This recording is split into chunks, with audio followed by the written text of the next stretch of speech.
And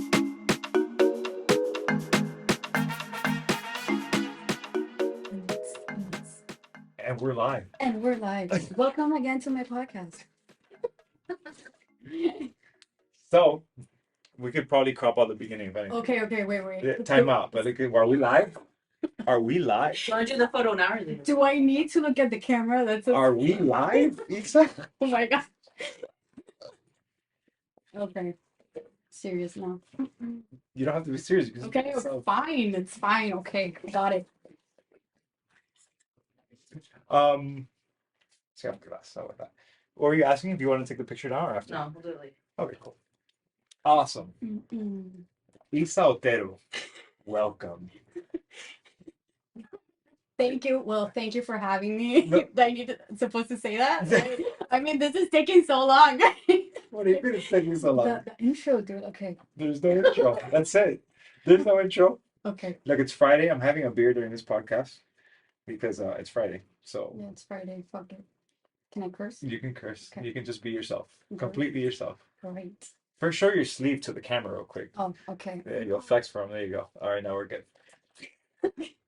Yeah, wait. You told me, can I, who is your tattoo artist? You were like, It was dope. oh, okay, so don't give me that. I might get a sleeve too. Oh, really? Yeah. It's something I've been considering for a long time. I just have no idea what I would get, but it would probably be something tribal like that. Yeah, tribal. I got this sleeve. Like the mandala has been always, this is like a mandala type of thing. It has been always like when I was growing up, I used to do it every like chiquita. I used to draw mandalas all the time just because it's just relaxed me. Mhm. And I mean, it has the meaning is like every time that I see my arm now because of the accident and everything. I mean, I feel relaxed. I don't feel any type of stress when I see my arm. So that's the meaning of it. So So it just brings like some sort of peace or it's yeah, soothing to you. yeah, it's very soothing. I mean, I design it and then he like put it on my arm. Like I just design little pieces and I just send it to him and he just like Who was the tattoo artist? it's David Gonzalez art on Instagram. Okay, cool. Yeah. No, that's awesome. Yeah, so He's super talented, huh? yeah, thank you. He's the master of all my tattoos. Like I actually am gonna get a tattoo tomorrow, so And you're going back to him? yeah, That's the only person that the you only let. person. Why is that? Because he's the master of my arm. The Like, master. are you crazy? Like, I love him. I don't know. So you mentioned the accident, right? And before we get to that, that was part of the reason why. So part of the reason why I brought you on today, just like I spoke to you the other day about, was that I saw. So I knew you from the gym, and we had worked out together just in passing, and for a long period of time. And suddenly you were there. Oh, so you've always been a hard worker. You've always been super into fitness. Yeah, I've been a runner since I was maybe like 10. Before that, I used to ride horses. I'm from Venezuela, so I was born in New York and I was raised in Venezuela. I never came back when I was born here.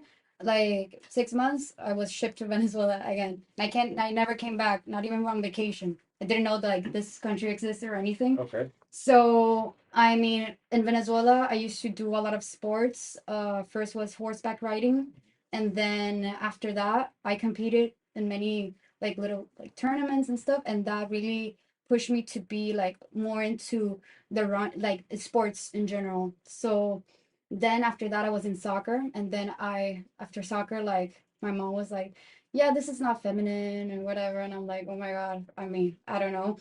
And she took me out and she told me like, I mean, pick another sport, and I was like, okay, running. So I just started running like maybe at 13, and after that it was long distance running, so it was like marathons, half marathons. And then I came here to America like 2 years ago in 20. So you were from 6 months to at what point did you come back to the United I States? came back at 2019. So you spent your entire life. My How entire how old are you right now? I'm 24. So you were 21 when Yeah, you 21 at years. 21 years old you came back to the United States. Yeah. And so you studied obviously there's American schools in Venezuela, but So, I mean, yeah, I started in American school, but I mean, English wasn't always there. Like, I actually learned English here, having conversations, maybe watching movies in Venezuela. But I mean, yeah, of course, the verb to be and everything, I learned it from school, but it wasn't, I mean, you actually learn the language when you have conversations. Of course. So I remember I came here and I was so, and it was so embarrassing because my job, because I came here with a job and it required a lot of like networking events and all this and all that. And I was so like rusty, didn't know anything, Mhm. not even the slang. I just felt so like, oh, like disoriented, like I didn't even know anything, and I just learned just like going to networking events, going to everything. I worked in a financial firm, like in the marketing side and like, well, marketing operations. I did their website, I did everything for them, and plus networking events. So I lived all my life in Venezuela. I started my sports journey there.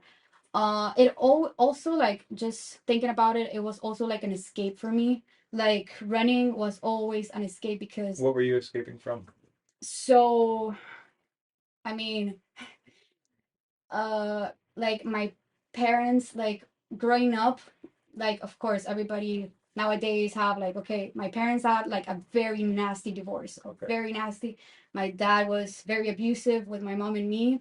Then he left when I was 10, and then my mom became like an alcoholic, it was so bad. And I used to live only with my mom because my dad left us, and she became kind of abusive too. So I was just escaping, about like it was so toxic, it was so like I don't understand. Maybe I felt like an energy was dragging me down, and I just needed like an escape. I needed to do something. I needed to do something for my health and everything. So it was always sports for me. Yeah. I mean, as long as I can remember, it was always sports. And what was it that sports brought? Because I know you're saying it's an escape, and you felt like your mom or the energy was dragging you down. What did sports actually do for you? For me, it taught me the consistency and discipline that I need to like overcome those like negative energies or toxic things that were happening in my life in that moment. Also, like it taught me how to, maybe I was also a very, thinking about it, I was very lonely, like very lonely, very sad always. And I feel that I mean, just doing something active, being active, just brought me light, brought me happiness. And it's like just getting better every day, just getting like, just being better every day. That's what being healthy, having a healthy lifestyle is. So, okay, at home, it wasn't healthy at all, but like outside of home, it was completely healthy for me. So it was a very like, I don't know how to explain it, but It's funny how you said that you were extremely lonely, and yeah, then you chose like the loneliest sport. yeah, the running, Yeah, running is. Were you running groups or by yourself?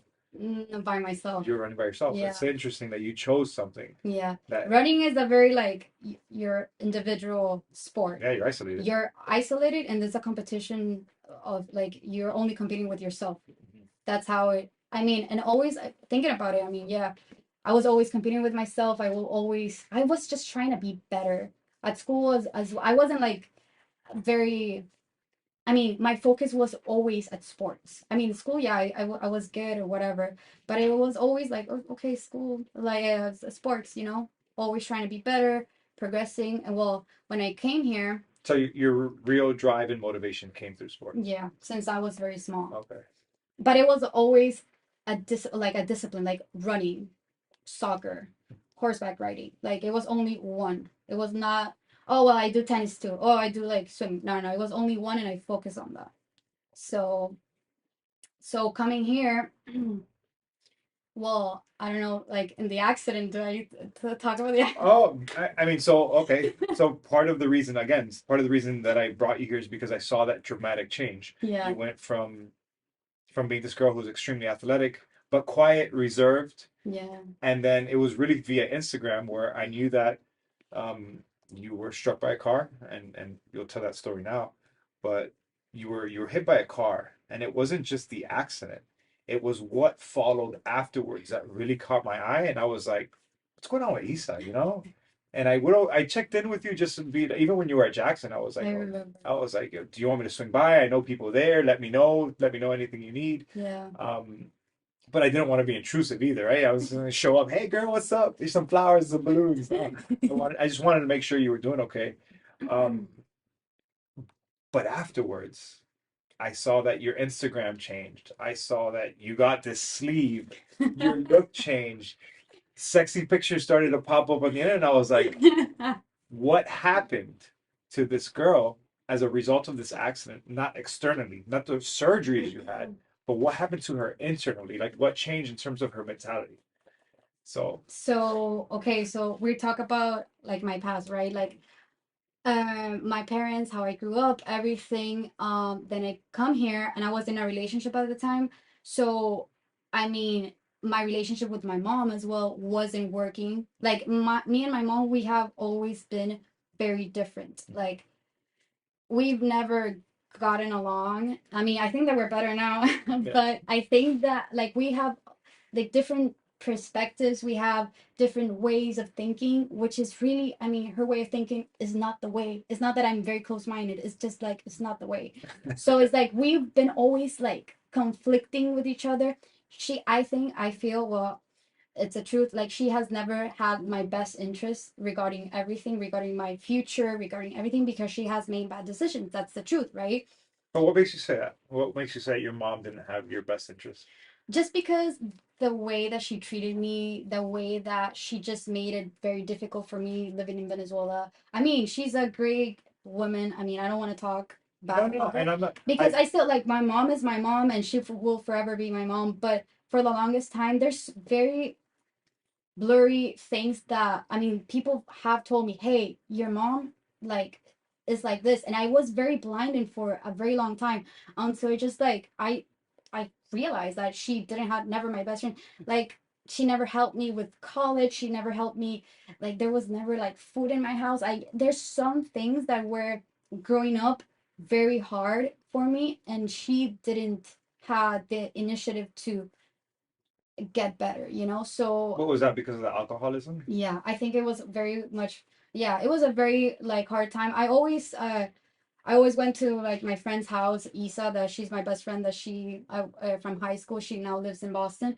because she had like the most beautiful family, and I literally like craved that. Like I just wanted to have a mom and a dad that, you know, were always there for me. They're always supporting me. They were not partying or doing anything, you know. Like I just really wanted a normal I wanted a little brother. I'm an only child, you know. I just craved being in a very happy, healthy environment growing up. That's why I literally spend like most of the time at her house. Maybe someone like I was always like, you know, going to different houses just because I just wanted the experience, you know. So the accident, right? So that was happening before the accident. So also I was in a relationship at the time that wasn't working out, and it was very hard for us because we just like just grew in different directions, right? And again, like, I mean, him and I, we came together here to the United States, and I mean, we got married for you know, for the visa and everything. For me, it was my idea to give him the visa because I mean, I really thought that we could work out here.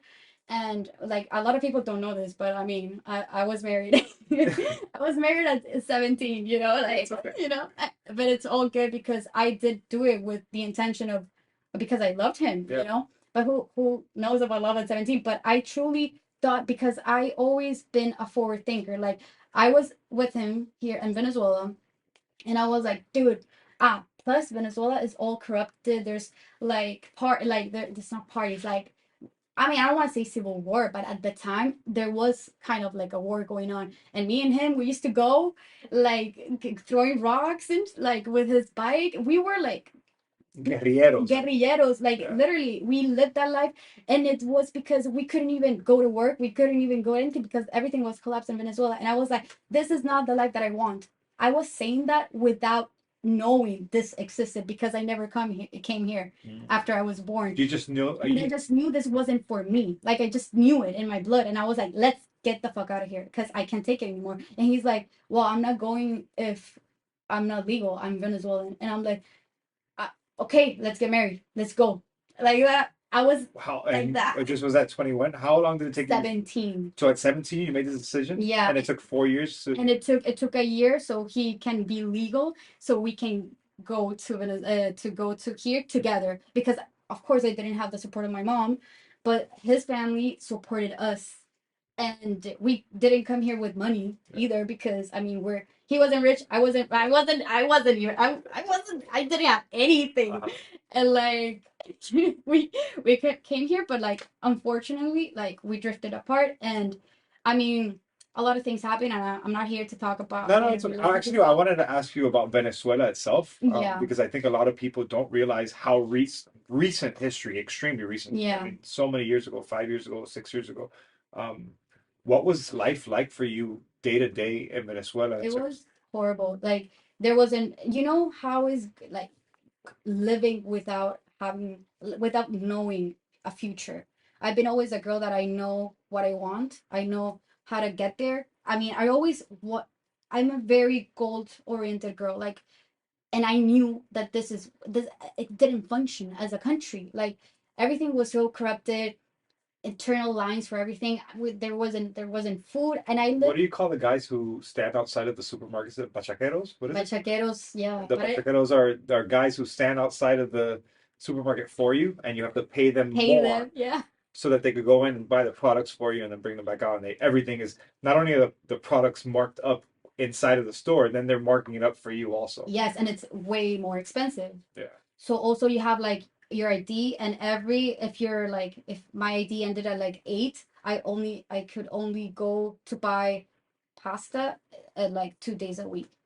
That was the system. Like it all depended on the last number of your ID to go and buy something, you know. And it was like, this is not the life that I want. Let's go, let's go. And he was like, "Are you sure?" And I'm like, "Yeah, let's go." And I told him, if it doesn't work out, at least we're there, and we can make it happen. We can actually build a future separately or together, you know. But let's open our doors. I told him that. I remember. How at 17 did you have the foresight to see that? Like for somebody to make the at Obviously. 17, if you told me I had to make a decision to change my life, yeah, I don't know if that's gonna I happen. just I made I remember I did some research, because also my mom didn't told me how the it was so this is what I how do I say it? Look at me, what do I mean when my mom didn't have the best interest? Like she didn't told me about all the benefits I had being an American. So I started doing research, being with this guy, my ex, and I was like, "Yo, I could get a loan, start like a FAFSA thing, Uh-huh. just do college, online college. I mean, I work full time. We literally did a PowerPoint presentation for for his parents, so they can see the plan that we had to make it here, to have the American dream." Wow. I know. And what? How did his parents receive that? They were very supportive. Of course, we were together like maybe 8 months, not that much either. And they were like, I mean, of course, yeah, if you're gonna get the fuck out of here, because yo, Venezuela is trash. Mhm. Go, you know, you're gonna be American, of course, you know, go. And they, I mean, I don't want to say his parents were completely, his parents, you know, the beautiful family that I was talking about that I really wanted, Mhm. he had it. He had it. So of course I was driven to that environment so much, and they were role examples for me for the longest time. His mom showed me what's consistency and discipline, because she was a runner too. So I used to run with her a lot, and you know, it was a beautiful journey coming here. But I How mean, important were these different families for you growing up that were modeling the behaviors that you wanted? they were very important, because they taught me so much about like hard work. They were humble families, humble families, and I feel that being humble is so important. And they taught me. I think that I have this humbleness because I love simple things. You know, I'm very like that, and I was thinking about it, and of course Isa's family, his family, they were role models for me. And I think that I learned a lot about hard work, you know, that you don't deserve anything in this life, because you just need to work for it, like, period. So you deserve to be happy, yes, but like what are you doing to be happy? Like explain. Like no one deserves anything in this life, period. You just need to work hard and be consistent, because that's the only way to do it. And I mean, I feel that of course they taught me that. but I applied those things in my life, and I feel that, I mean, I've been successful, and I think that during my recovery that was key. And it wasn't even, it was key just because every small victory for me, every progress that I did, because okay, the accident, right? I had like 15 fractures. My arm was No, wait. completely destroyed. Let's rewind. I'm not trying to give you PTSD, but No, do it. so just take us back to that morning. It's like 5:30, 6 in the morning. You're going for a run. Yeah, I think you were with John B and with Gabby. I was with John B. I just you and JB. All right. Yeah. And so go for it. You guys are going for a run in the morning. So, okay, just like to sum it up here, like, okay, I was in a relationship that wasn't going, we were planning to get a divorce because it wasn't working, period. And then my relationship with my mom and my family was completely horrible. So I felt very lonely, right? I wasn't happy, period. I think that before the accident, I wasn't happy because I think I didn't have control of my life.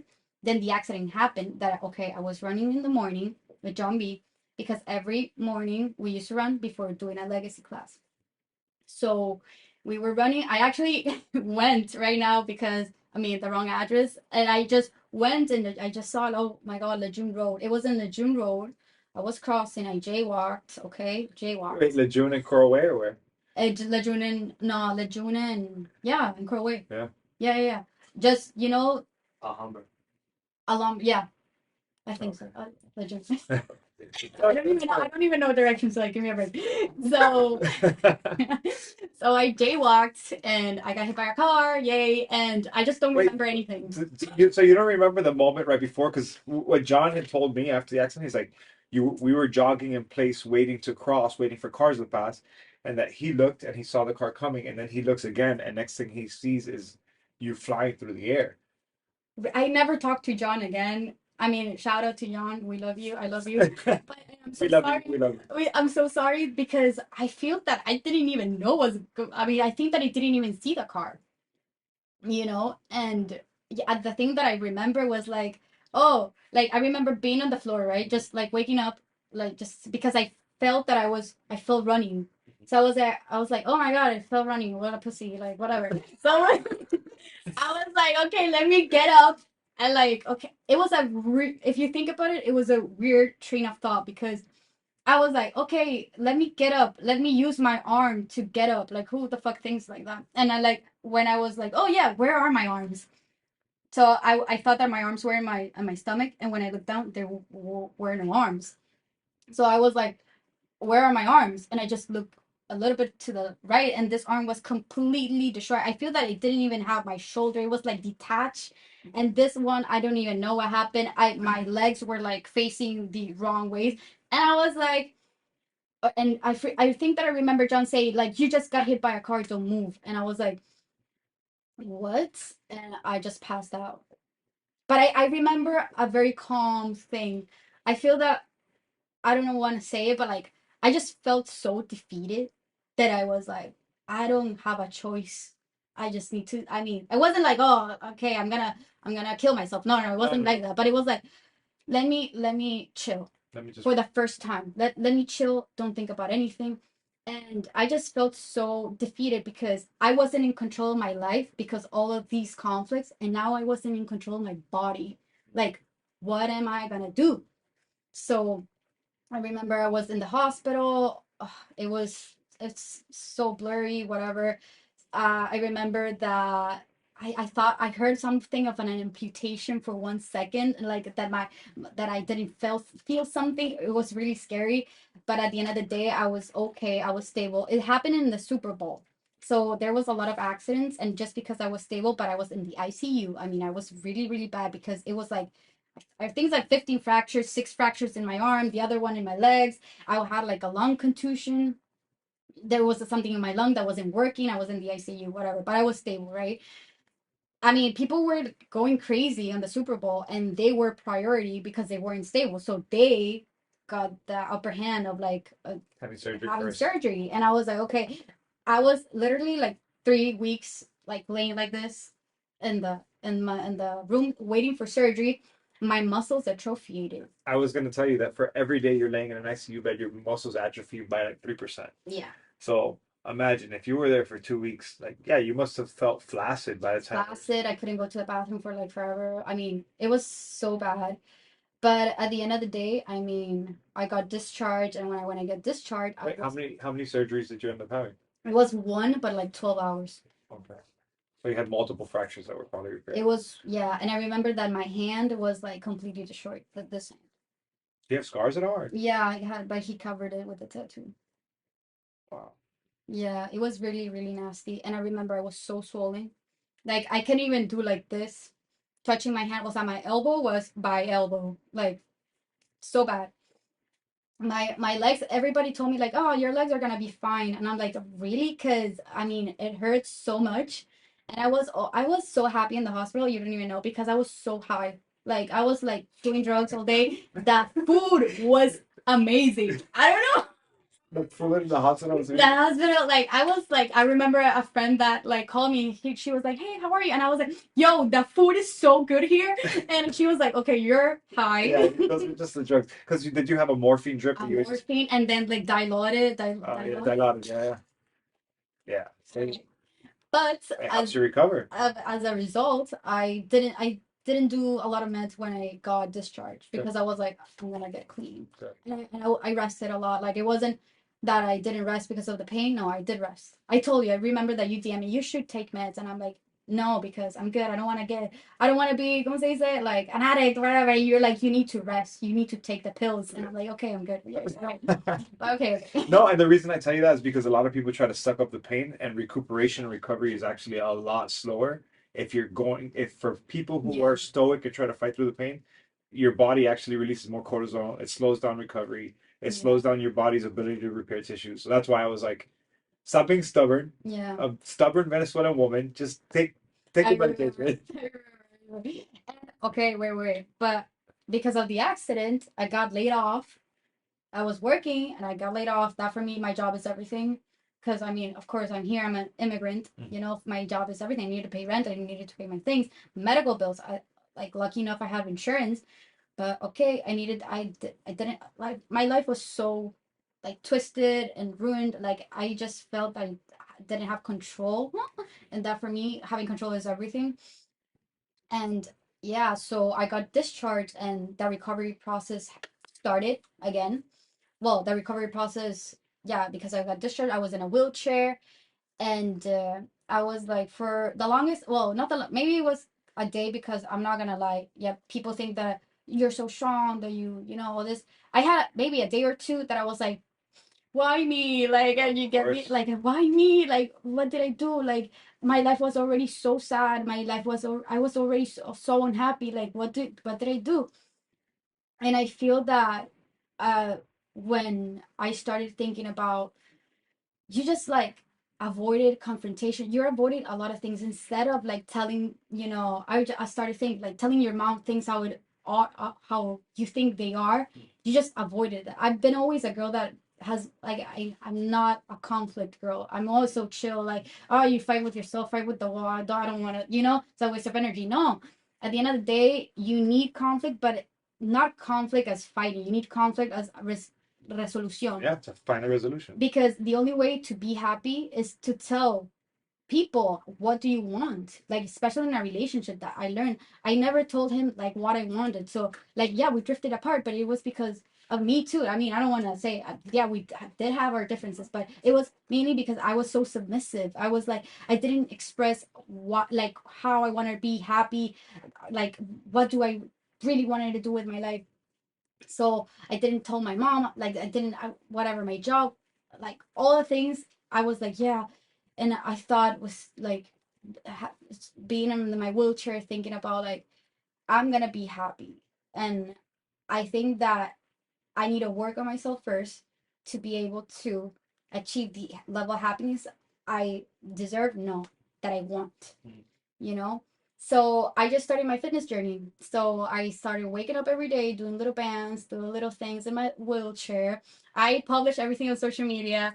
And I remember everybody would say, hey, like I love this wheelchair exercise, like a new exercise every day. And for me, my recovery was so important because it was the small victories every day. Just like moving a finger for me was everything.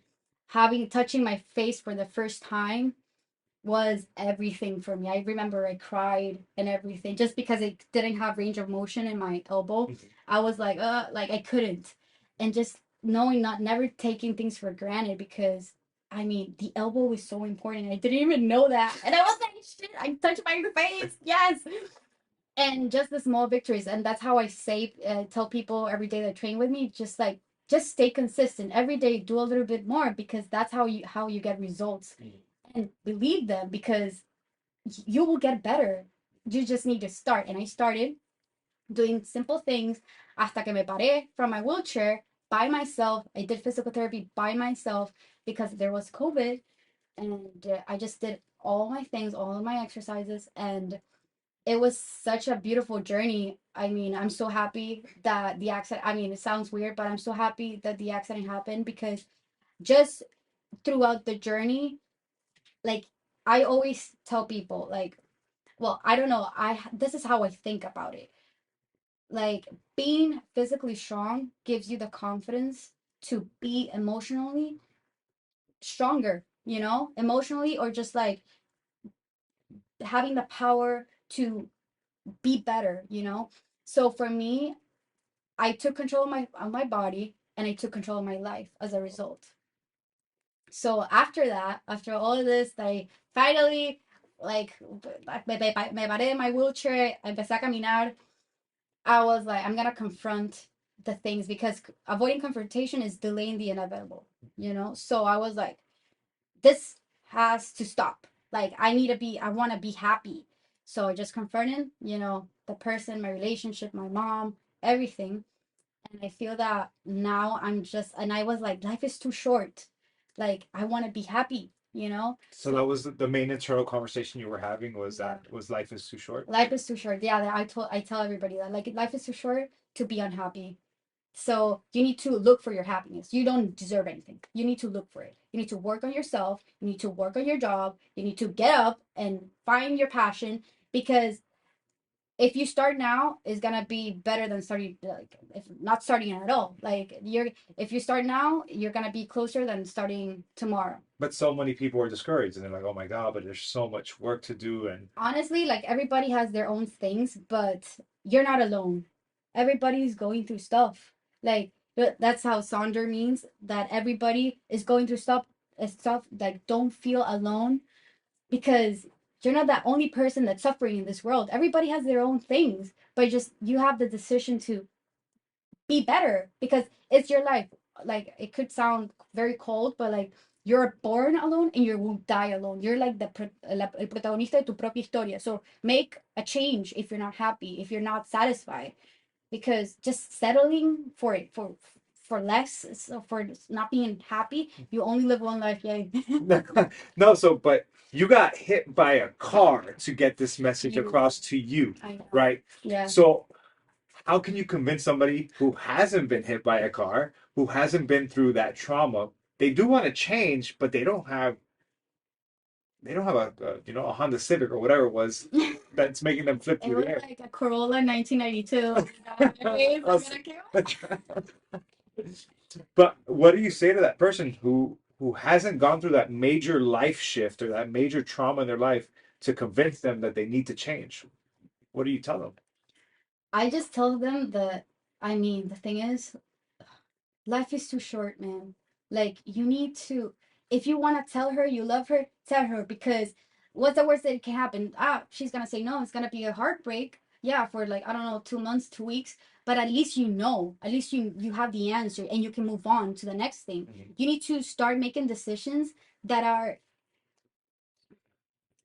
make decisions so you can have a better future because the thing is you need to look at your future like where do you want to be like because if you don't start now when Yeah, the life is gonna I mean in the blink of an eye I was like 17 and then I'm 24.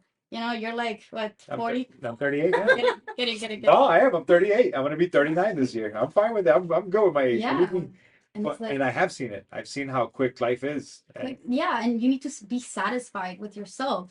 Like I mean if you're not happy with yourself just I mean for me it was my fitness journey, my gym, the gym. I mean it could sound very cliche, but I mean, for me, the gym saved me just because it just gave me the confidence to become stronger in every type of way. Not physically strong, it's just like mentally strong, everything, like just how I communicated. Like before I couldn't even sustain a conversation, or maybe I did know the English, but I was so afraid of just like having a conversation because I was so afraid, self-conscious about myself. And Like yeah, self-conscious of your my accent. accent, yeah, and people make fun of me, like, I mean, all my friends, everybody, but I'm okay with it because at least I know my shit, and Yeah. I'm here and I'm whatever. Like I've been through stuff, and I don't care. Like I don't care what people think about me anymore. I just feel so good with myself. And yeah, I will take sexy pictures. I will take booty pics because I work damn hard for my fucking ass. I'm kidding, I'm kidding. No, No. you're not. No, Kidding, guys. I'm kidding, guys. no. No, yeah, and it's true. Why do you feel like you get criticism because of the pictures that you put up? Yeah, my a lot of people, friends, family, Why? What did they say? like that I'm a slut, that I'm part of this little ad if I have an OnlyFans and stuff. I'm like, yo, whatever. It doesn't Why? affect me Yeah. at all Why is it important for you to show what you've worked for? because I don't know. Wow, that's a very. I mean, you don't need to show everybody what you're capable of Yeah. because it's your life, and Hmm. you live your own life and you make your own decisions. But at the end of the day, this is how I feel. Like if I wanna do it, I'm gonna do Yeah. it. If I wanna show, I mean, of course, I'm not gonna do porn or stuff like you get Yeah. me. But like I don't know how to say it. But I mean, I'm so proud of myself. Like I've That's come so far, and it's like I was in a wheelchair 2 years ago, dude. I lost everything, literally everything. My job, my whatever, like relationship, everything. And it's like, wow, I finally am up again, and I feel good. And it took me forever to feel confident. And it was working out consistently, seeing results, what made me realize that, like, yo, you got this. It's fine. Everybody has their ups and downs. The thing is, just get back to it. Because I mean, with discipline and consistency, my two favorite words. discipline and consistency. Discipline and consistency. So, so a big part of so a big part of why you do what you do and why you post what you post and why you train. Yeah, I really want to train people to, you know, send them the message that, like, yeah, lift heavy, you're gonna feel good. It's about feeling good. I mean, of course, body positivity, all this and all that, but like, I don't want to send the wrong message of like, yeah, you need to be skinny to be accepted, or you need to have a big ass to be accepted in society or whatever, be sexy. Like, no, no, no. I'm just promoting, like, if you go to the gym and you have your consistent routine filled with discipline, that you're gonna feel so good, and you're gonna it's gonna give you the confidence to be good at everything, because it's like the saying, like, you look good, you feel good, you know so that's it. Like, you're gonna be so strong in every type, in every sense of being strong, is like, I don't know, like, not only physically, That's because an old Deion Sanders quote. You know that, right? If you look good, you feel good. If you feel good, you play good. If you play good, they pay good. No, never heard it. no, no, No, no. I'm you not don't that even old, you don't even know okay? Deion Sanders. I'm not that old. Wait, how old are you right now? I'm 24. You're 24 years old. Yeah. Wow, Yeah. that's crazy. It's crazy. I feel that I've lived like 40 lives in the past 2 years. You have them. Honestly, I have. I don't know. I mean, think about the transition you made. You went from Venezuela to creating a PowerPoint To to create a PowerPoint to come to Boynton Beach. so finding what fast so wow. If you think about it, Boynton Beach. so wait, what a blessing it was that you were just born in the United Yeah. States and then were what was it that took your parents back? I mean, I think that they wanted for me to be born there so I could be their ticket to nationalize them in the future. Is that Yeah, kind of. I mean, it is, but it's tough to hear. yeah, no. Yeah, I was like a product for them to come here later on. So my dad died 2 years ago, which is fine because I mean we didn't have a relationship. But I think that I said it, whatever. But yeah, I'm only with my mom is the only thing that I have left, and she lives in Venezuela. So she also, there's been a conflict of things because she wants me to pedirla, Mhm. but I just can't. I mean, I can't afford. I mean, what are you gonna do? How much is it to claim somebody or to bring them over here? It's a lot of money, but it's not about the money. It's about like, what are you gonna do? Like, are you gonna live in my house? I'm Oh, 24. yeah. It's not being selfish, but I need a life because honestly, you gave me not a great life in Venezuela, and it's not. I don't hold grudges. I don't hold resentment. I've only been free 2 years, and half of the year I've been in a wheelchair, and I've been on a relationship that I didn't want her to be. So like, Yeah, you're just learning to live right now. I'm just yeah. This period, like it's been like like A rebirth. a rebirth, a fresh air. Yeah. So yeah, been a long ride, but yeah, with discipline and consistency, you can try. You should have worn a shirt. This is discipline consistency. But honestly, I mean, I don't want to be like, ¿cómo se dice eso? Like dramática or something. But it's like that's life. What do you mean Like dramatic? What do you... dramatic, like consistency, discipline. Oh, no, no, Being no. I like a thought you meant... motivational speaker. No, no, I'm not trying to be like that. It's just like it's true. It's life. No, you've lived it, and that's why you're preaching it, Yeah, right? yeah, You've seen the results of it, so yeah. I get it. No, I when I think about your story, it's now that I'm learning more about you, it's pretty bizarre. Like I'm still trying to piece it together just to ask you the right questions, and I don't even know what to ask you next. Don't worry. I mean, it's a very rare case in the sense of like, yeah, I've been American, but like, why did I, like, I mean, if you think about it, why did my parents like, I don't know, brought me here sooner, or what was the thing? And it was because of the toxic relationship they had, toxicity, every like growing up, and I So, mean, how old were you the last time that you remember your mom and your dad together? I was like the 12. Oh, so you were pretty old. Yeah, Yeah, you were already developing as a young lady when they were yeah, still together. And how I know that you were escaping and going to different people's houses and finding different sports. yeah. How was that affecting you as a little girl? For the longest time, I've been just avoiding, for me. So avoidance was like the main way that you coped with everything that was going Yeah, on. and I feel that, I mean, avoiding since I'm 12 to before the accident, well, after the accident, that I realized avoiding is never the way. You need to just sit down and say, are you really happy? So for me, it was just like I just avoided it. I never like stood up to my dad or my mom. My dad like beat us up, like it was very hard. And for a little girl, like I don't know, I used to go to trial, like divorce Hmm. court and everything. That really wasn't a great. It was, yeah, it was such a fucked up. Why? What is that? I mean, I'm sorry No, that. What is that like? So you're sitting in what's divorce court like just in like Venezuela? just saying that like, oh, my dad, what did my dad do to my mom, and just like picking sides, because honestly, for me, my dad, the things that I remember, I look like I'm more like my dad than my mom. I've been always like, I just had more common things with him than my mom. He was very grounded. My mom was very superficial. So that's the only trait that I could relate to my dad. But he was very old. He was like, I Like mean, 40. no, No, I'm kidding. I mean, I think that the last time, I mean, he died right now. I mean, 2 years ago, at like almost 80. Oh, so he So was he still was alive. like a grandpa. Mhm. Yeah, so I mean that's also like the age gap, huge age gap. Also, my mom had me when she was very old. Like, I mean, not very old. She was 38, but for a A mom, woman, yeah. a woman is very old. So it was really intense. I mean, picking sides because I low key wanted to be with my dad, but he was abusive and he was kind of crazy.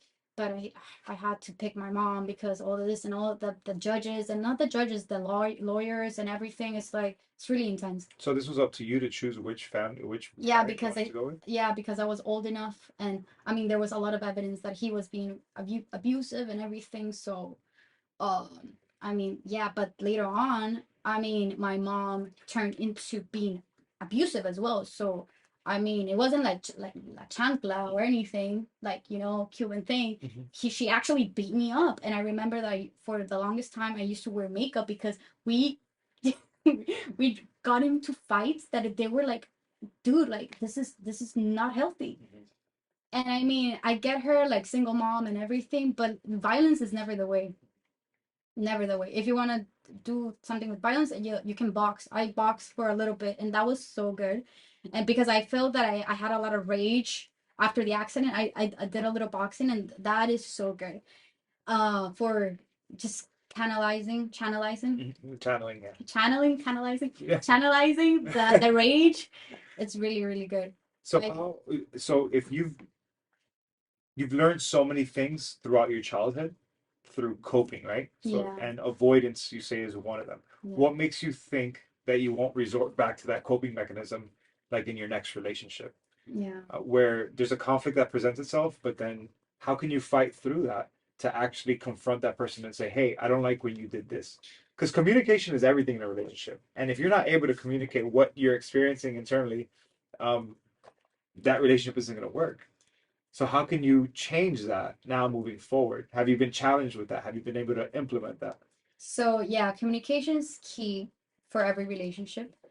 Yeah, I was for me avoidance was I learned throughout the accident was like okay, you just need to confront what you don't like, no matter what. But for me, like my that relationship that I had with him, it was also like we just like grew apart, right? And at the end of the day, at the end of the relationship, it wasn't a relationship. It was just like, hey, buddy, like, what's up? Like, all this and all that. Ya, listo. And I didn't.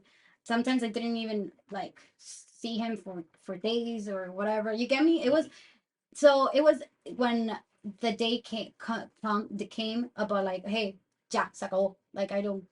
It was very easy. Like, he took it the right way because he also was feeling this way, and we just like honestly if you think about like if I think about it, we just grew apart because we were very focused in our careers. We just forgot how to be in a relationship, which it was, I mean, it was sad, but we just did wanted different things and we just agreed. It was easy. With my mom, I was like, yo, I don't like this. You need to change. You need to change. She's gonna be her own way. At least I gave her the message. Later on, of course, my relationship with him was past, like everything's past. I lived in Fort Lauderdale for a while, then I moved to Miami. I started a new relationship, Mm. and that was challenge. Like you like hit it there Mm. because I for the longest time tried to communicate what I didn't like, and I don't know if you're familiar with the term gaslighting. Of course. So I mean, I ask you because there's a lot of like meanings. I don't even know what the meaning is, but what I understand is that gaslighting means that that person you say something and they know it's true, but they're like no no no, and they make you believe you're crazy. Yeah, they manipulate the They, truth and make you feel like you're you're crazy. confused or Yeah, you're delusional or you're making things up in your mind and you're exactly. jumping to conclusions. So I feel that like just confronting what I really wanted was challenged with this person's gaslighting. And for the longest time I thought that I was crazy. He really was good, but I think that he didn't even know he was doing it because he's a really good guy. But he was doing it. He made me, and for the longest time I was submissive again. And I was like, I'm not happy, I'm not happy, I'm not happy. And for me also, like for the longest time I thought that we were meant to be, all this and all that, but at the end of the day nothing is meant to be. You make it be. If you want to be with that person, you make it be. Like that's it. Nothing is meant to be. It's not life. Stop blaming life. It's not like that. You do the things that you want to go to that path that you want. Like it's not, don't blame anything. And I was like so blind by that, by plus the gaslighting. I was like, yo, I'm not happy. And for the longest time, well, not the longest time, it was like probably like 5 months. And I was like, I'm not happy. And I told him, I confronted him and I told him everything. And I was like, I'm not crazy because you do this, this, and this. And he actually, I mean, of course, he was also like emotionally unavailable, whatever, all this and all that. And emotional unavailable people, I think that they react when they lose something. Like they lose you and they just start, oh my god, I love you, I love you, I love you, I love you. Oh, so he, You know what I yeah, mean? he was scrambling Yeah. to like to salvage Yeah. whatever was left, but it was too late. It was too late. I mean, I gave him another chance, but it was the same shit, of course.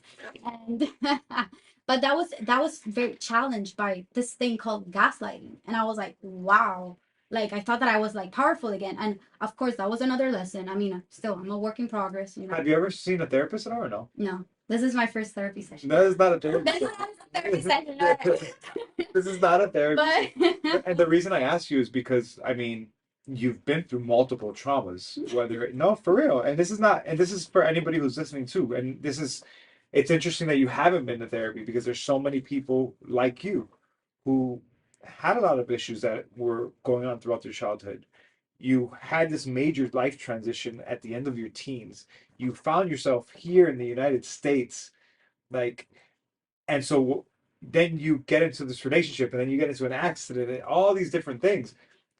Like, there's a lot to sort through. yeah, I was actually doing like self therapy. I told Alex there, and I was telling him like, damn, like I never had the time to sit down and just think.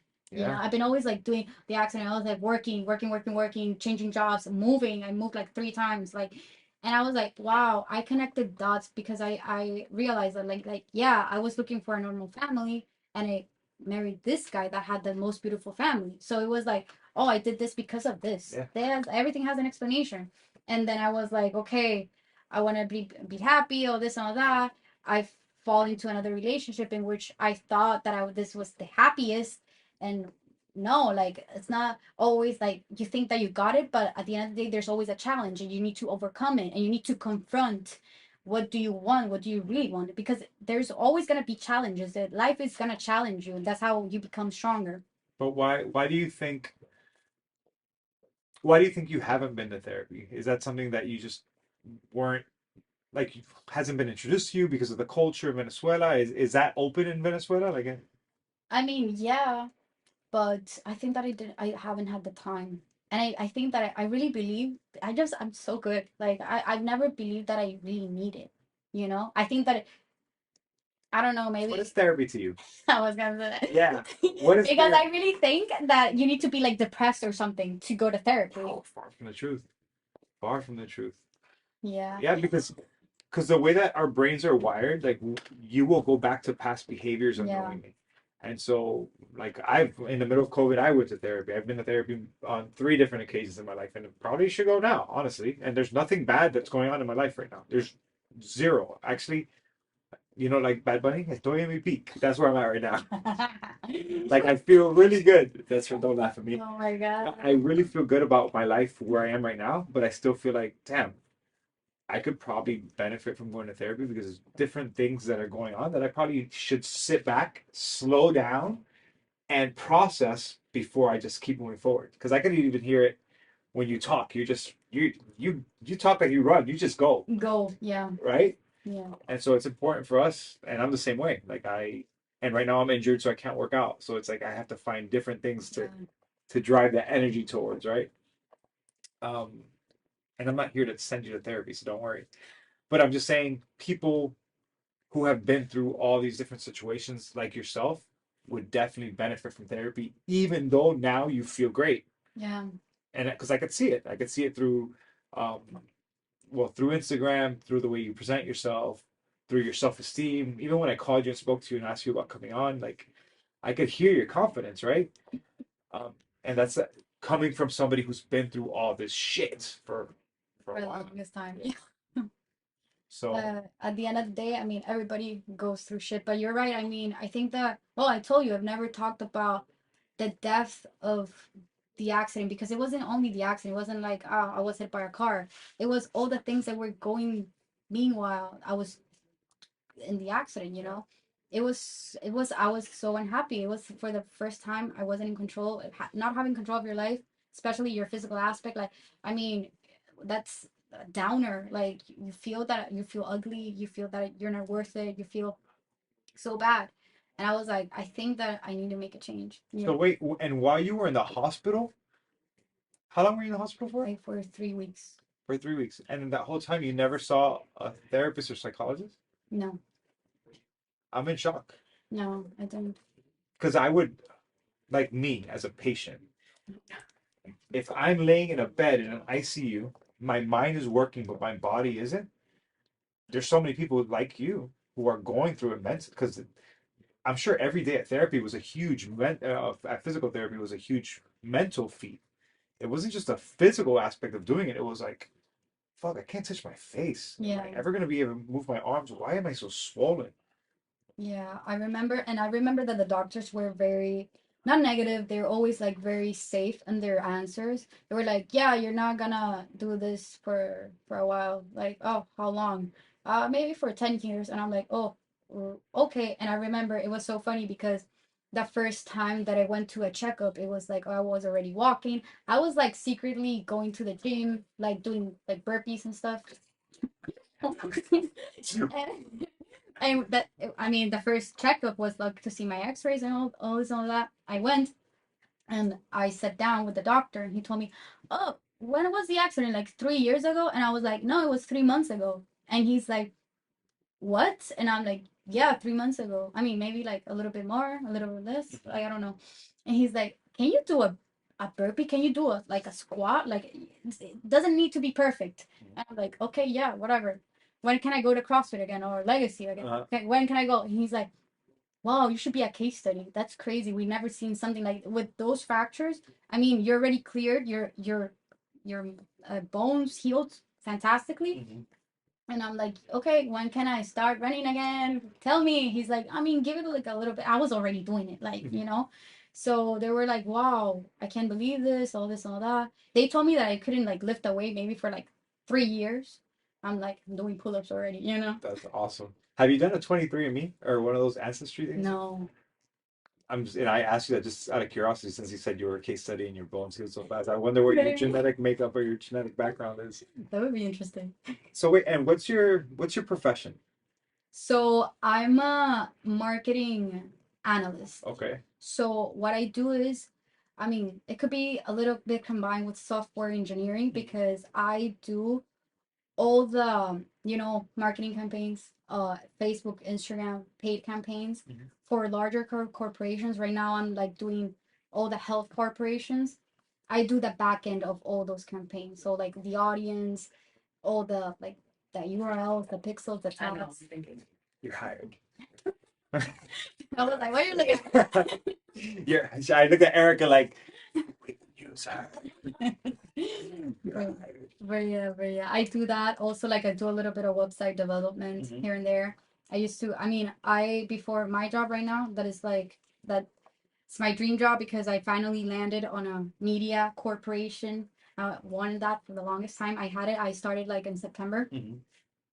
Before that, I was in a startup here in Miami, but I was also doing like website development on the side, just because I mean I need to learn new things, and I mean, I'm a very energetic girl. I Mhm. just need to channel. Oh, I'm working out, or I'm working. Those two, like that's all. That's all I do now. I'm not boring or anything, but boring. But I'm very like I'm just very focused on getting results. Yeah, you're driven. Yeah. There's nothing wrong with that. You say it like if it's a bad thing. Looking at the camera, like. No. I mean, yeah, but also there needs to be a balance. I mean, I'm not a huge party girl. I don't party at all, honestly. I don't drink at all. I stopped drinking maybe like in August or September, and I've just been very focused. These are the prime years. I need to, and not right now. I saved enough money for. I'm looking for a condo here in Coral Gables. I know the market is not that great, but like I just need to get out my rent, my apartment. So I'm looking to expand my investments, my career. It's always a work in progress. So So you're very goal oriented in every aspect. yeah, without goals, life is nothing.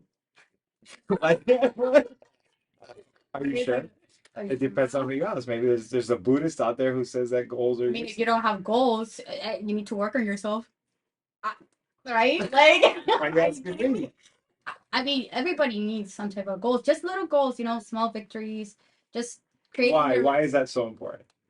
small victories, Yeah, or small or just those small goals, those small victories. Why is that so important to because you? you need to have a drive in your life. If you don't have a goal, like, what's the purpose of life? You know, They could be meditating. They could just be in meditating. prayer. I They mean, could be that reading. meditation is gonna pay your bills. I'm sorry. I'm sorry, but it's not the way. I mean, if you're retired, I mean, you already did your How, your work. yeah. I mean, once you're retired and you're 85, yeah. And don't get me, I'm very goal driven too. I mean, I have different things that I want to do, but I'm just asking you because I want to pick your brain and understand you better. That's all. Right. Right. What else was I gonna ask you? Also, talk to me about the pictures themselves.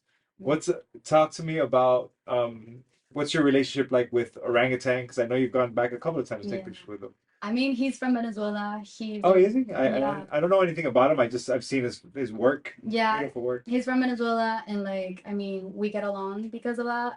By the way, for those listening, orangutan is a photographer. Check out at orangutan. Yeah, Um, yeah, a lot of dope pictures. a lot of dope What the hell pictures. goes on in that house? Let's be real. I can't tell that much, but they're very. I mean, They're like very spiritual people, no? they're very spiritual people, and they're very real.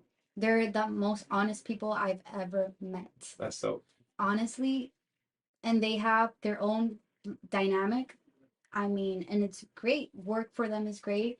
And they just want women, females, to feel good about themselves just by giving you the gift of like feeling appreciated.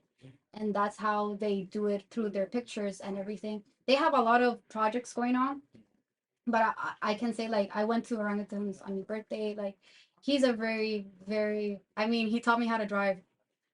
What do you mean? Like he taught me how to drive. You didn't know how to drive? I didn't know how to drive, and he actually told me like, "Dude, you're so fucking good. Like, and you don't drive. Like, what is that?" Wait, you weren't driving I this whole wasn't time? driving because of the accident. Oh, why? I, Because you were just scared to I drive? was just scared about everything that was, I don't know, risk related, and I feel that Miami traffic and everything is crazy. I don't want to get into another car accident. So he actually like told me he has this thing that he tells people like, you need to conquer your fears. And that's how I managed to do it. Like that was a huge fear. People don't know it, but like that was a huge fear. And I remember it was a time that I wasn't at his house and he taught me how to drive. And he was like, "You see, it's not that bad." And I'm like, "You're right." And now I'm gonna get my license on Friday, and I'm gonna get my Jeep like next month. Congratulations. So it's like, so he's a great guy, and I think that I could define them as the most. They're so real, down to earth. They know what they want, and honestly, they're great. They're great people. They're Venezuelan. We're good peeps, but they're good. They're good. Do you guys have any questions for it? No? Come on, suckers. Yeah. Yeah, I got. Go for Um, so how fitness saves you. What? it. Okay, Alex. You ready for it? Yeah, yeah. I do. Just elaborate more like how fitness saves you. I know, feeling confident and accomplishing your goals as far as after your accident, you're able to lift weights faster than normal, get in the gym, Faster. do burpees and stuff. Like that's like a crazy like comeback, right? Yeah, it was a How very do you good feel comment. yourself, like, the Honestly, that's a good question because I remember that the doctor told me, okay, you can run ever again. So I was like, oh my God, I need to switch my discipline. What can I do? Like, and I was lifting weights, and that actually what was when I felt the most powerful and I was becoming stronger. And I remember I was going to a gym, lifting heavier and heavier, heavier. That was like I remember what that for me was small victories, right? Oh, small victories, right? But like it was like the thing with my elbow, like when I touched my face, that was a small victory, but it was amazing for me. So every time that I related that to the weight training, that every time that I lifted more, that motivated me more, and I was progressing. And honestly, that was the best feeling ever for me. And that gave me the confidence again to become mentally and emotionally stronger to just live life and like live life and just don't have like fear nothing, like yes, you can do it, like you can be better, you can ask for more money at your job, you can be more confident. You just need to show your confidence because confidence is everything. Of course you need to have knowledge of what are you doing, but confidence is everything. And you can be better if you just have like if you love yourself more. So the gym, my fitness journey was a journey of self-love, of course, but it was a journey to become mentally and emotionally stronger, to stop avoiding the inevitable, just confronting my fears, confronting what I don't like, having a say, because you need to be happy. This is your life. You're the only person. Like nobody's gonna live your life for you. You have one time. Like you'll never be 24 again. You'll never be 38 again. So I mean, let's make it memorable. Let's make this year memorable. Let's make everything your life memorable. Just in everything, like your job, your relationship. Like you just sit down and say, this is how you really wanna, live. Like have a partner, do your job for the rest of your life. Of course, you need to have no hacer las cosas a lo loco. Like you, of course, if you're gonna change jobs, you need to have a backup, right? Oh, I save money for changing jobs. You always need a plan before you make the decision, and that plan requires a lot of work. That's the saying. Like nobody deserves anything. You need to work for it. Like period. Yeah. That's the thing. Yeah, I'm a huge believer in that. I'm a huge believer in you Yeah. have to work for it. You have to go get it. Nobody's gonna hand it to you. Nobody. The world does not give a shit about you. Nobody gives a shit about you. It's amazing, especially in this country. Some people get offended by that. When I tell people, I tell Erica, I tell my staff, if I drop dead today, the world keeps spinning. Yeah. Like this doesn't stop. Yeah. This doesn't stop. No. Yeah. It's crazy. But if like, why do we fear that? Why do we fear like, if I die today, look, maybe my daughter's gonna be sad, my girlfriend's gonna be sad. But beyond that, like, no offense to you guys, but in a week or two, like you'll cry, you'll go to my funeral, but then your life will go on. Yeah. Why do we feel like that's such an offensive thing to say? I don't know. I think that people think that they owe things to other people. I don't know, like people. I don't want to say entitled, but like you're not that important, like you need to only focus on yourself. Yeah. Because it's your own life. Just focus on that. Don't focus on social media. Oh, he gets a big car. Oh, whatever. Like, dude, social media, you need to learn how to handle that because everything is fake at the end. Social media, I mean, of course, if you have a goal, have presence, of course. For me, I really want to have a presence for later on to do something with my audience and start a business, maybe a gym, open a gym, open, like, I don't know, do a website, do an app, but I already have the audience. But like I don't give a fuck about people just posting shit like cars and jets. Are you kidding me? Like I have a goal. It's that, only that. Yeah, I use my social media to either to inspire people, to educate people, to promote my business, for the podcast. So now I could put other people on a platform. Yeah. And so I could help elevate them. Yeah. And I think I want to use it as a tool. And I want social media to serve me rather than me serving it. Exactly. And that's my it takes work though. There's days I want to post something really stupid. There's sometimes that I do. The orange juice. Yeah. Orange juice is important. Orange juice is $15 right now, right?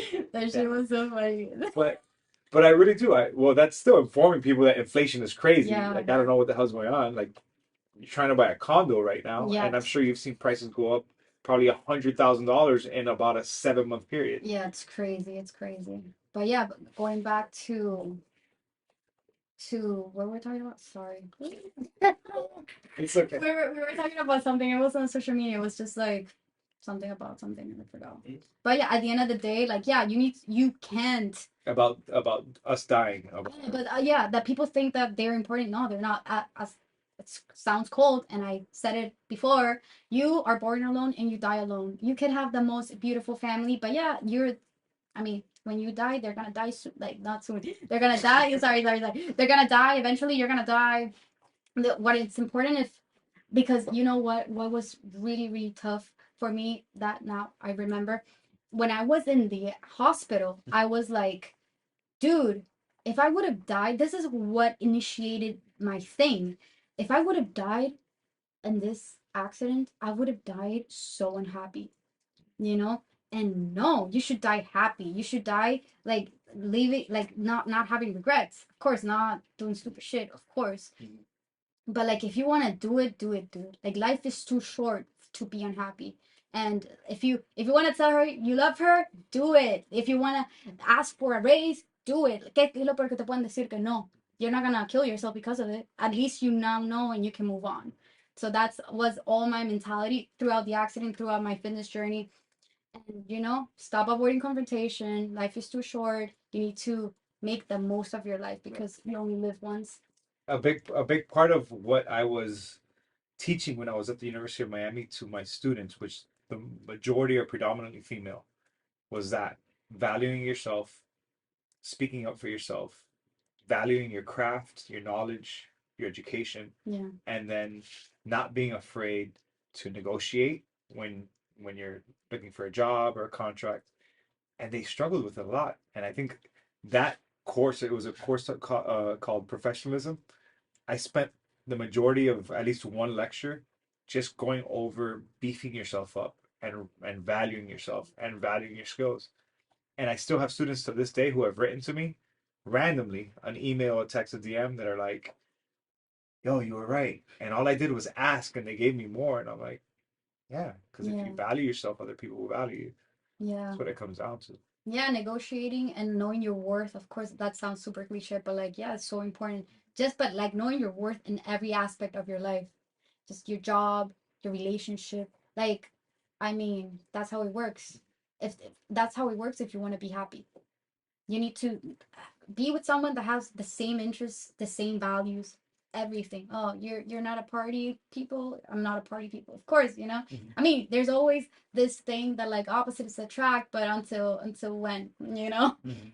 like I mean, it's good to have like some kind of difference because okay, whatever, but I mean, at the end of the day, you need to be surrounded with people that have the same interests as you, positive people, because also one of the things that I remember, I mean, in my past relationship was like, wow, well, not my past relationship, like just life at itself. Like I was with people that just dragged me down, just drag me down. My family dragged me down, drag me down. It's like, dude, ya, se acabó. Like I really want to be surrounded by people that inspired me, Mhm. that I can admire, so I can learn from them, and ultimately, be the best version of myself. Yeah.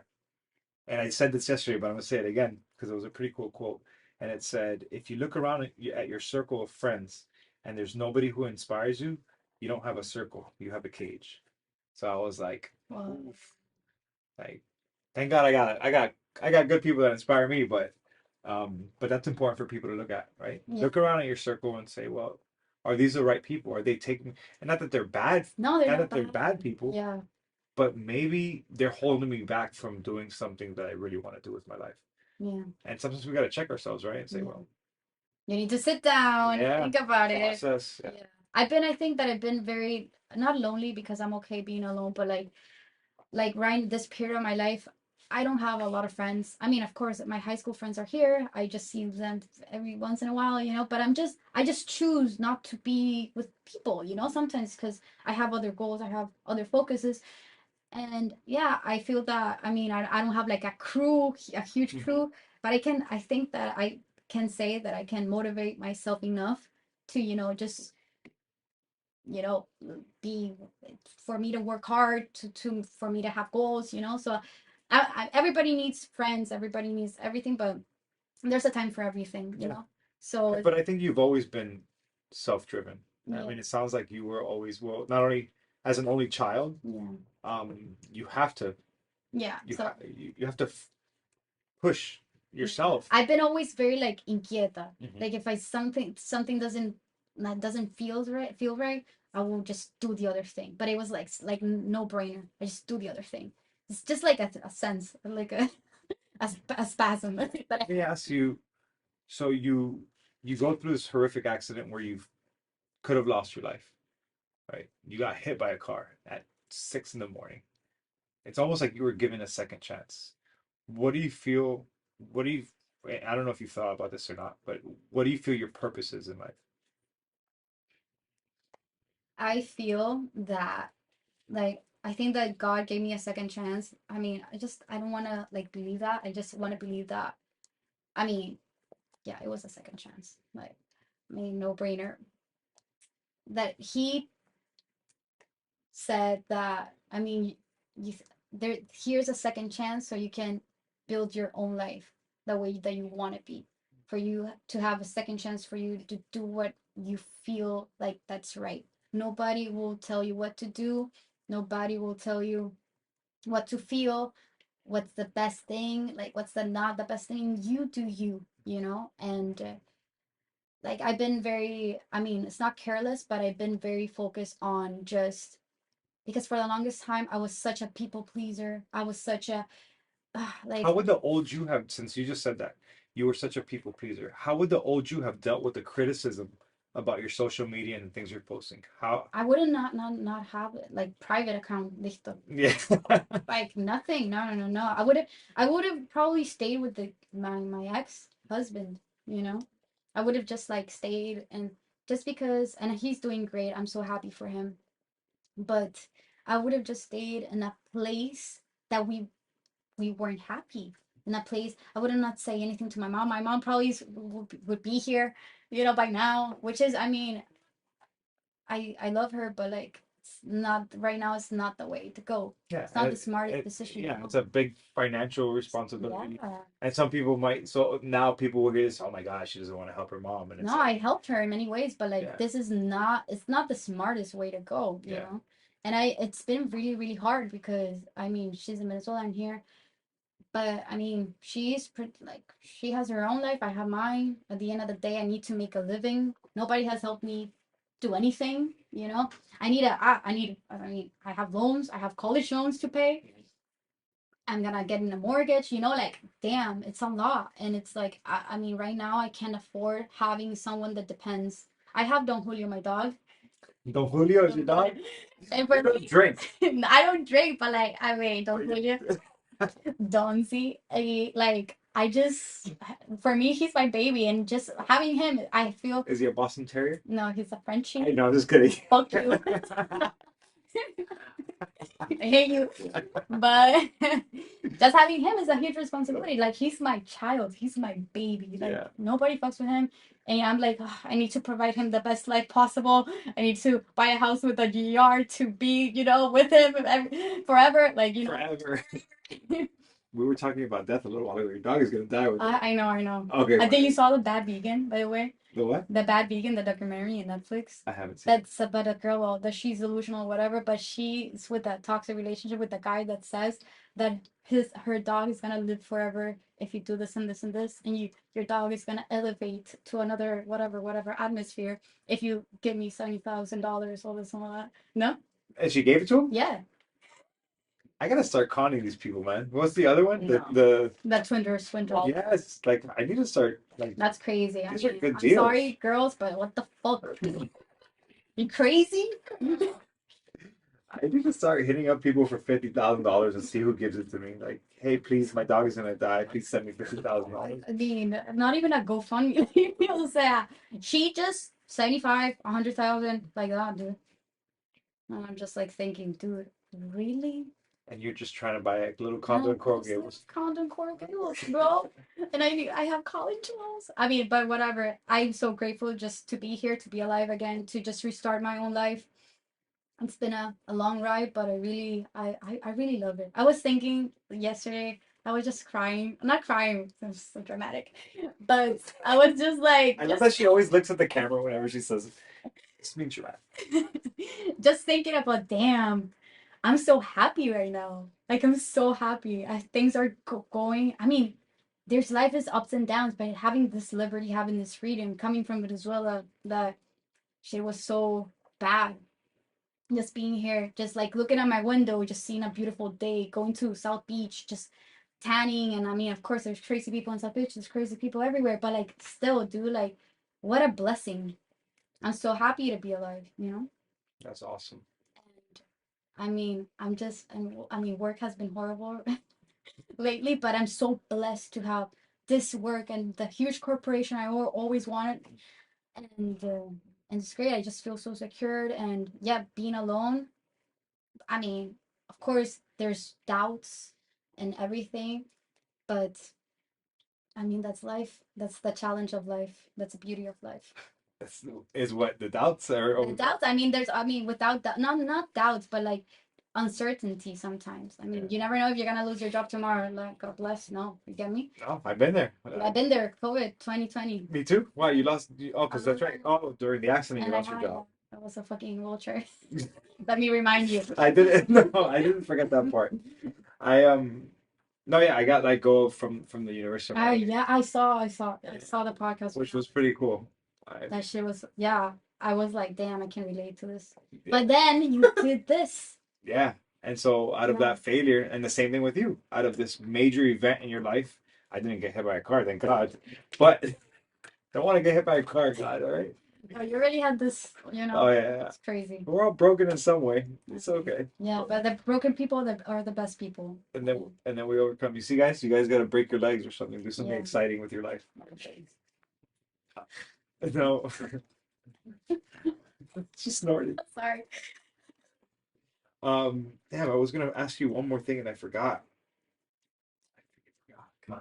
Come on, it's I- terrible. I You what? I forgot.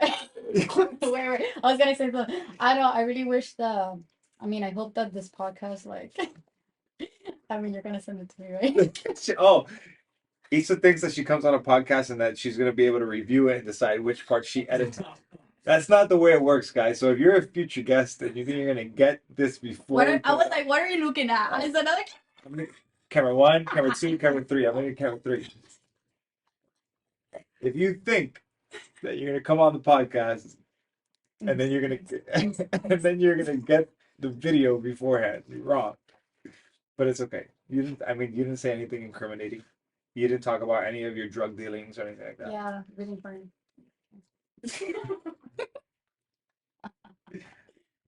Anything? Any question? Oh, actually, wait. No, I know what I was gonna ask you. Are you training people right now? Yes.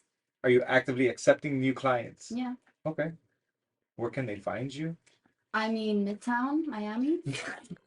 754-302-3257. Is that your phone number? No. What was that? No, I'm sorry, it's not. I'll believe it. Hit me up. Hit me up. So what's your Instagram? How about that? That's a good. That's a better. Isa, like underscore. Say it. Isa Like underscore. Marita, Otero. Isa Otero. Okay, for Otero. Yeah, I mean it's right here, right? It's gonna be here. Actually, right here. Here, guys. Just follow Did, me. did you ever work on TV before? No, Oh, you should, because Really? you had that down pretty good. honestly, I was so nervous because there's so many cameras. Like I hope. It's literally 3 cameras. 3. I mean, I don't know where to look now. Well, that one, right? It depends on Erica. See, she's the one controlling it. Wait, every time. I hope that this is not in the podcast, right? No, it's gonna be now. It's definitely gonna be there. Cool. But cool. Yeah. I'm proud of you. Thank you. I mean, you've been a watcher. I mean, not a watcher. I've been a peeping tom. I've been I mean, a viewer like since the very beginning. Yeah, no, I've been a supporter of you just because number one, I saw how driven you were before the accident. Yeah. You get it. I went to the gym that morning. I saw John right afterwards. So I remember John just being in shock. And I actually am gonna plan a day that me, you, and John can go sit down, and we'll tell Alex to come too, so we can have this reunion. Yes, 'Cause that would be so fun. I think it's necessary. I mean, I'm not gonna lie, he has been hitting me up like every now and then, like, oh, like, I don't know, stories like, hey, let's train together. Yeah, but what you told me when I called you about this podcast was you guys have never talked about the this. accident, Yeah, never. which I find interesting, right? Yeah, I just feel that like I'm so sorry, John. Like Why are you so? I'm so sorry because I was so reckless and nobody like I don't want to say deserves like, but that was a traumatic event for him. Yeah. And I just like you get me? I don't think you need to apologize. I think it was an accident. Yeah, but it's like reckless of you. damn. I think you it's probably like, just mistimed it. You had other things in your mind, and you just went. it's crazy. Yeah, and I got a ticket. Yay!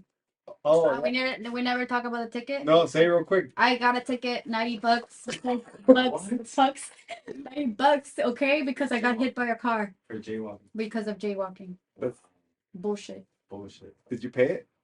Yes. Okay, there you go. Thank you. That was the life lesson right there. Never jaywalk, guys. Or you get a $90 fine and you get hit by a car. Yeah, and plus all the medical bills. Ugh, That's rough, right? rough. Lucky enough, I mean, I had insurance, but it was like, I mean, my medical bill total, it was like maybe like 250K.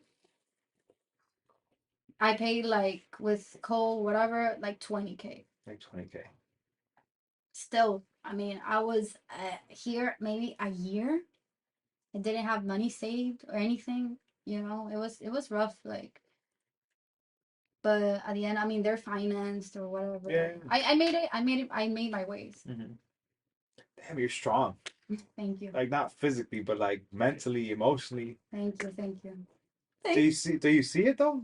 I mean, uh, yes, I guess. No. Yes, you should. Like you need to believe it. Like you're strong.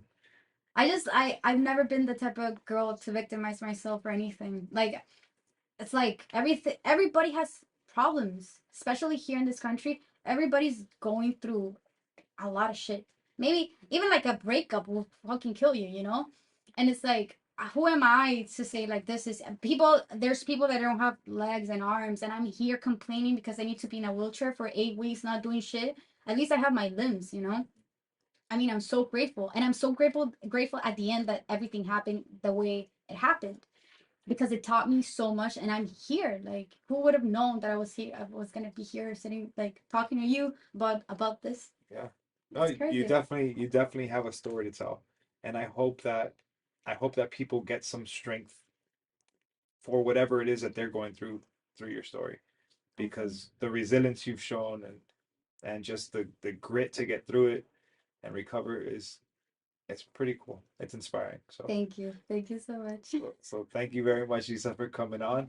Thank you for having me. Camera. Camera. I was looking at like the ceiling, right? Thank you. Bye guys, we're out. Bye.